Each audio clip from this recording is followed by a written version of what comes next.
Price Lord brothers and sisters. அநேகருக்கு தெரிஞ்சிருக்கும், போன வருஷம் முழுவதும் ஆண்டவர் டெலிவரன்ஸ் ஊழியத்துக்கு மூலமா ஆண்டவர் வழி நடத்தினார் அப்படின்னு. அந்த ஊழியத்துல அதாவது ஒரு சில விஷயம் நம்புறதுக்கு கஷ்டமா இருக்கும், ஆனா அதை நம்ம நம்பிதான் ஆகணும் அப்படின்ற மாதிரி ஒரு சில காரியங்கள் இருக்கும். அதெல்லாம் என்ன அப்படின்ற பத்தி இந்த வீடியோ நம்ம விரிவா பார்க்கலாம்.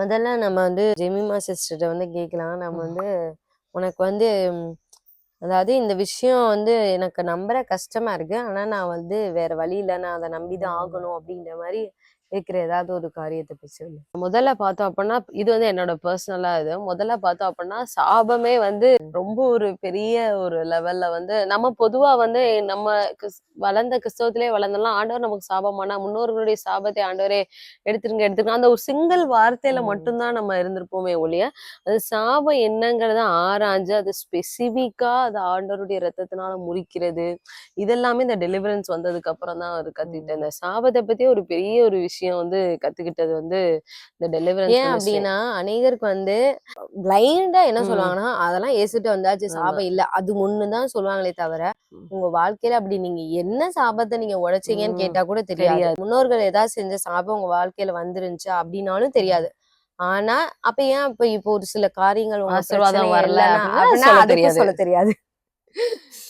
இது இந்த நிலைமையிலதான் ஒரு காலத்துல நாங்களுமே இருந்தது ஒண்ணு. ஆண்டவர் இந்த டெலிவரன்ஸ் மினிஸ்ட்ரியில வந்ததுக்கு அப்புறம் லாஸ்ட் இயர்ல ஃபுல்லா ஆண்டவர் எப்படி சொல்ல பிச்சு பிச்சு அப்படியே காமிச்ச மாதிரி இந்த ஒரு சாபம் விஷயம் சாபமானார். அதனால எனக்கு சாபம் வராது அப்படின்றது மட்டும் தான் அநேகருக்கு தெரியுதே தவிர, அந்த சாபமே ஒரு வேளை நம்ம வாழ்க்கையில டிராவல் பண்ணாலும் அதை நம்ம எப்படி உடைக்கணும் அப்படின்றது ஸ்பெசிபிக்கா ஒவ்வொரு சாபத்தையும் பேர் சொல்லி அதை எப்படி உடைக்கணும், இந்த சாபங்கள்லாம் பாவத்து நிமித்தமோ எது நிமித்தமோ வந்ததான சாபங்களை எப்படி உடைக்கணும் அப்படிங்கறத உண்மையாலுமே ஸ்பெசிபிக்கா லாஸ்ட் இயர் தான் ரொம்ப தெளிவா அப்படியே பிரிச்சு எடுத்த மாதிரி கத்துக்கிட்ட ஒரு விஷயம் இது. அவங்களுக்கு கூட ஒரு கேள்வி வரும், ஏன் இப்ப நாங்கெல்லாம் பிறந்ததே கிறிஸ்தவங்க தான், அப்ப இதே விஷயத்த ஆண்டவர் முன்னாடியே ஒரு வெளிப்பாடு கொடுத்துருக்கலாம்னு.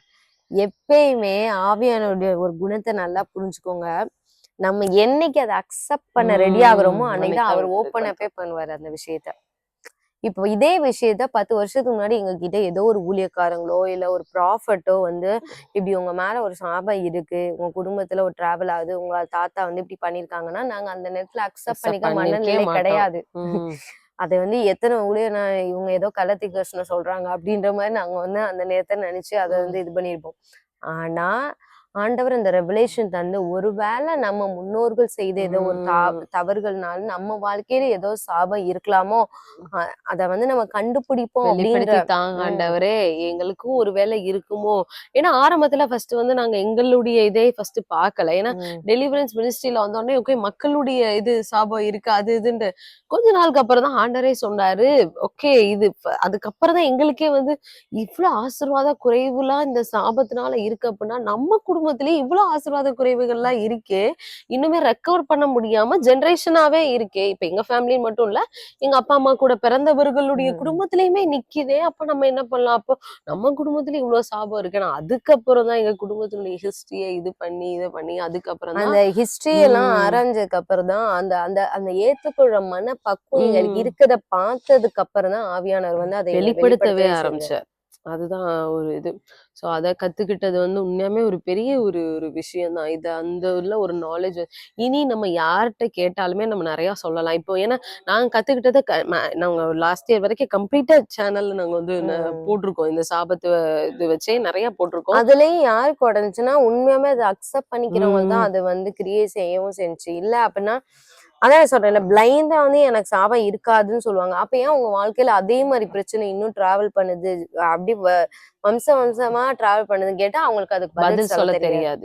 அக்செப்ட் பண்ற மனப்பக்குவம் இல்ல. ஏன்னா நம்ம என்னைக்கு அந்த பக்குவத்துக்கு வர்றோமோ அன்னைக்குதான் ஆண்டவரும் கிரியை செய்யவும் முடியும், நம்ம அந்த ஆசீர்வாதத்தையும் நம்ம பெறவும் முடியும். அந்த சாபத்தை முறிச்சு ஆசீர்வாதத்தை பெற முடியும். 2வது பார்த்தோம் அப்படின்னா வந்து, இது வந்து ஒரு பெரிய ஒரு இது வந்து, என்ன அப்படின்னா, இது வந்து நெறைய பேத்துக்கே இந்த கேள்விகள் வந்து இருந்திருக்கும். 2வது வந்து என்ன அப்படின்னா, டெலிவரன்ஸ் மினிஸ்ட்ரில நாங்க புதுசா கத்துக்கிட்டது. என்ன சொன்னா, ஆரம்பத்துல நமக்கு இதெல்லாம் ஏத்துக்கவே முடியாது. ஆனா நாங்க ஏத்துக்கிட்ட ஒரு விஷயம் என்னன்னா, மந்திரம். இந்த மந்திரத்துல நெறைய மனிதர்கள் வந்து செஞ்சிருப்பாங்க. ஆனா செய்த மனிதர்கள் வந்து என்னைக்கோ இறந்து போயிருப்பாங்க. ஆனா அந்த மந்திரம் அந்த மனிதர் இறந்தா நம்ம என்ன நெனச்சிருப்போம்னா, மனிதர் இருந்தா கூடயே சேர்ந்து அந்த மந்திரமும் போயிருக்கும் அப்படின்னு நம்ம நெனைப்போம். ஆனா வந்து சம்மந்தப்பட்ட மனிதர்களுக்கும் அந்த மந்திரத்துக்கும் அதுக்கும் சம்மந்தமே இல்லாத மாரி இருக்கும். ஏன்னா, அந்த ஜாப் வந்து அடுத்து பிசாசினுடைய கைக்கு போயிருச்சு அப்படின்னா, பிசாசுக்கு எங்க அழிவு இருக்கு? இன்னும் ஆண்டவர் வந்து மொத்தமா அழிச்சு போடுற வரைக்கும். ஸோ அந்த மந்திரம் வந்து உயிரோட தான் இருக்கும். அந்த நபர் வேணா இறந்திருக்கலாம். இது வந்து உள்ள வந்ததுக்கு அப்புறம் தான் வந்து ஆனா இது ஏத்துக்கவும் நெறைய ஆரம்பத்துலலாம் வந்து என்னய்யா இது அப்படின்ற மாரி இருந்துச்சு. ஆனா நெறைய பேருக்கு அது வந்து அப்படி ஆயிருக்கு. ஏன்னா வச்சவங்களே வந்து ஏன்னா ஒரு சில மந்திரத்திலே ஊறி போனவங்க வந்து என்ன பண்ணுவாங்கன்னா, அதுல கெயின் பார்த்தவங்க, அதுல ஒரு ஆசீர்வாதம் பார்த்தவங்க என்ன நினைப்பாங்கன்னா, சரி அவனுக்கு செஞ்சு நம்ம அபகரிச்சிட்டோம்ல அப்படின்னு சொல்லிட்டு ஊர்ல உள்ள எல்லாத்துக்கும் வைக்க ஆரம்பிச்சுருவாங்க.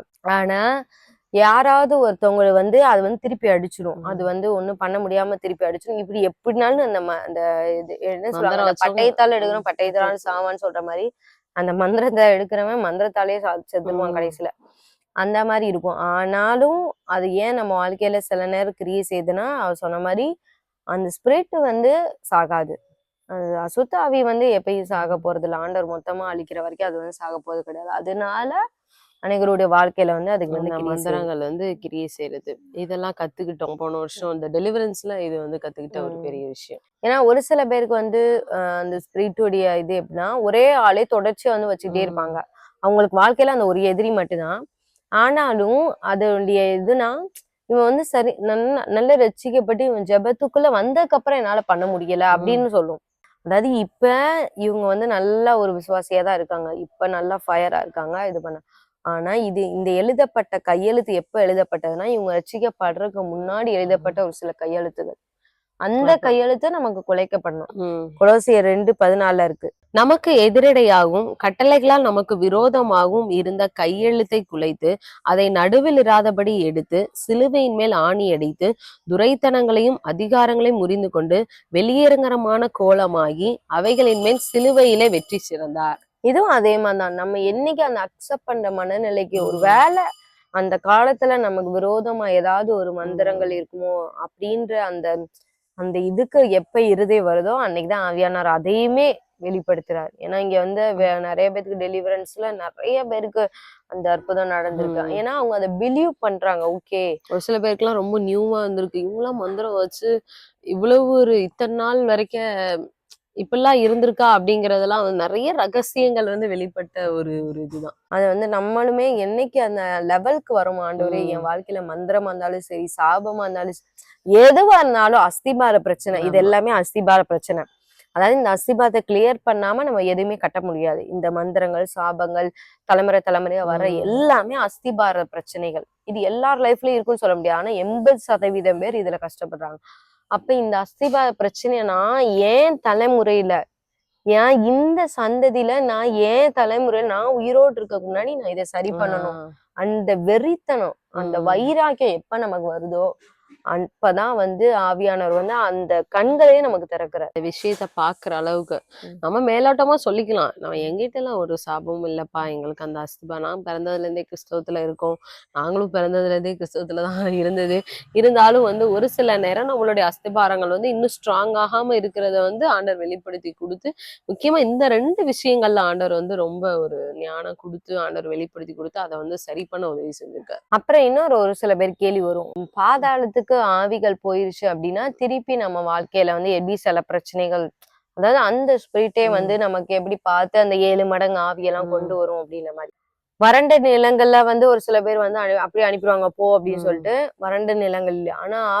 ஆனா வந்து ஆண்டவர் வந்து பாதாளத்துக்கு எங்களை அனுப்பாதீங்கன்னு சொல்லி அந்த ஸ்பிரிட்டை கெஞ்சும். அப்ப ஒரு சில ஊழியங்கள் வந்து பாதாளத்துக்கு அனுப்பதான் ஆண்டவர் வந்து சொல்லியிருப்பாரு. அப்ப நம்ம பாதாளத்துக்கு அனுப்புனாலும் இது எல்லாம் வந்து ஒரு ஃபேமிலி மாதிரி இயங்கும், ஒரு ராஜ்யம் மாதிரி இயங்கும். அப்ப அந்த ராஜ்யத்துல இருந்து நம்ம ஒரு ஆளை பிடிச்சிட்டோம், அது வந்து ரொம்ப காலமா காணும் அப்படின்னாலே அதுகளுக்கே வந்து தெரிஞ்சிரும் நம்ம வந்து அந்த ஸ்பிரிட்ஸ் எல்லாம் வந்து பாதாளத்துக்கு அனுப்புறோம் அப்படின்னு.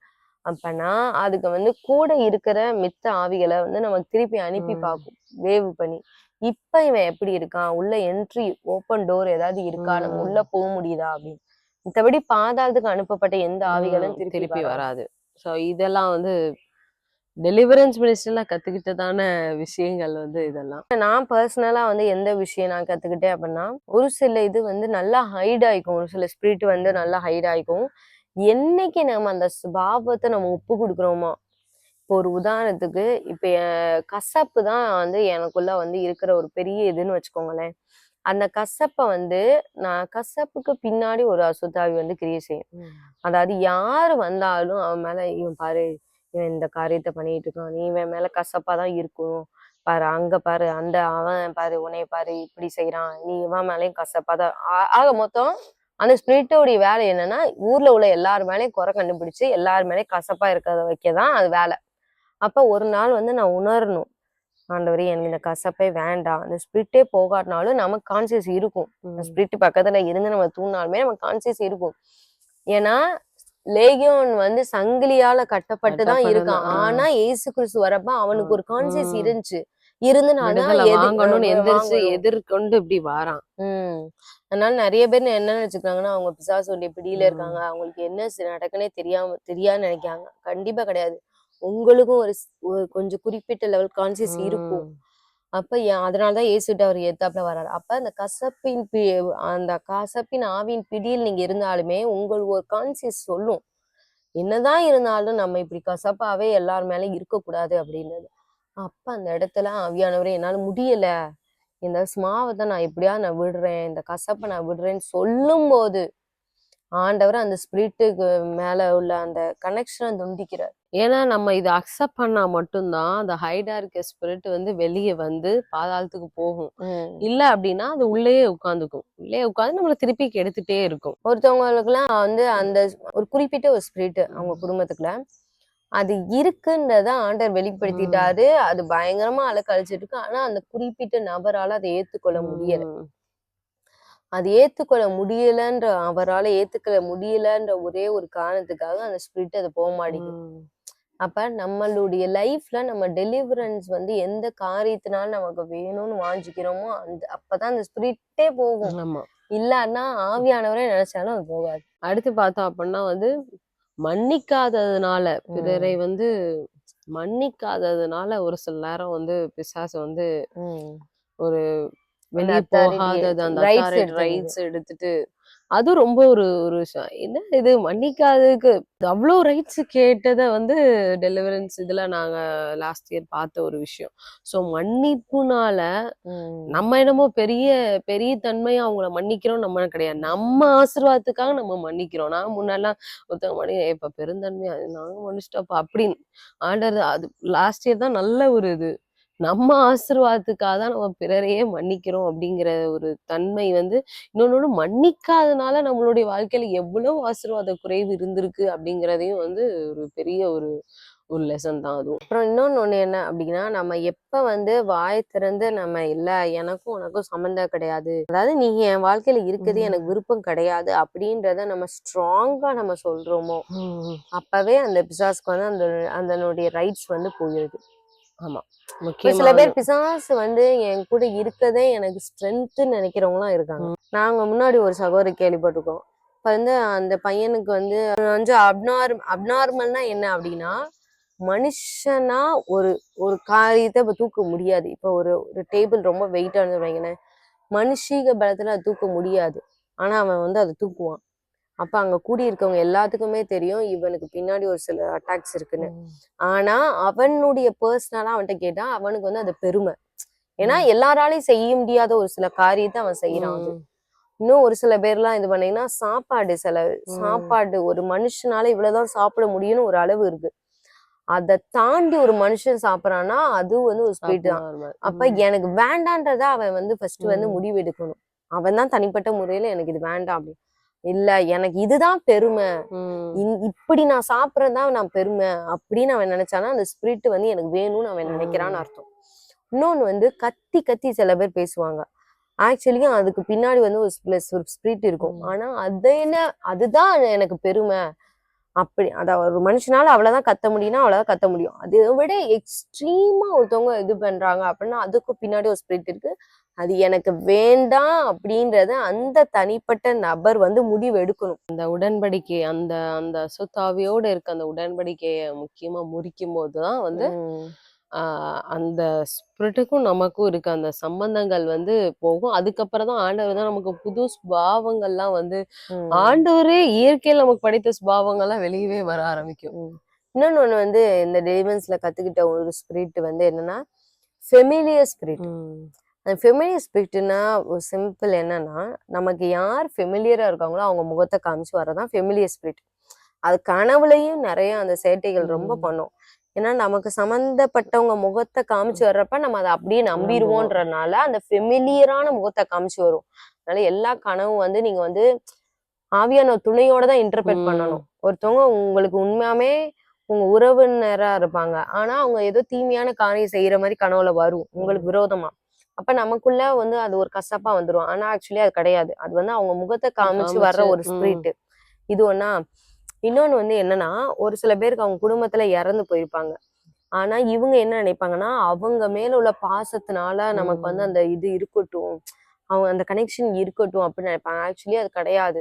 அது வந்து அந்த ஃபெமிலியரான முகத்தை காமிச்சு கூட வரும். ஒன்ஸ் இறந்துட்டாங்க அப்படின்னா நீங்க கனெக்ஷனை விட்டுறணும். அந்த கனெக்ஷனை வந்து அதுக்கடுத்து அது பேசுற மாதிரியோ, சிரிக்கிற மாதிரியோ, உட்கார்ற மாதிரி, அழுகிற மாதிரி, ஆலோசனை சொல்ற மாதிரியோ எந்த ஒரு விஷயத்தையுமே அதை நம்ம எடுத்துக்க வேண்டாம்.